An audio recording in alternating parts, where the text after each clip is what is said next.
ইতিহাস পড়ুন। আল্লাহর নবীর তাবুতে যখন খবর ছড়িয়ে পড়ল ওসমানকে হত্যা করা হয়েছে, আল্লাহর নবী তখন তাবুতে বসে বসে দোয়া করেন নাই। তাবুর থেকে বেরিয়ে এলেন, জোরে ডাক দিলেন, ইয়া সাহাবাস সাজারা, ওহে গাছের নিচে অবস্থানকারী সাহাবীরা বেরিয়ে আসো, আমার কাছে খবর এসেছে আমার ওসমানকে হত্যা করা হয়েছে।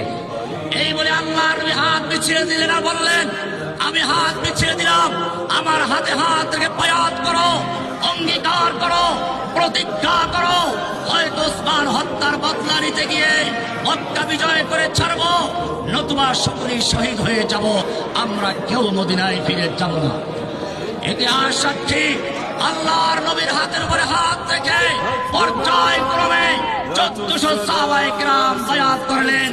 এক পর্যায়ে আল্লাহর নবী নিজের বাম হাতটাকে ডান হাতের উপর রেখে বায়াত করেন, বললেন এটা ওসমানের হাত, যাতে ওসমান এই পবিত্র বায়াত থেকে বঞ্চিত না হয়। বায়াত হয়ে গেল।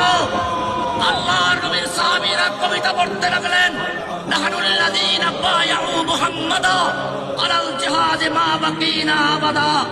আমরা সে জাতি যারা আল্লাহর নবী মুহাম্মাদের হাতে হাত রেখে বায়াত করেছি, আমরা যুদ্ধ চালিয়ে যাব যতক্ষণ পর্যন্ত আমার দেহের সঙ্গে রূহ থাকবে, হয় শরিয়াত নয় শাহাদাত, আল্লাহর জন্য জীবন বাজি, মরলে শহীদ বাঁচলে গাজী।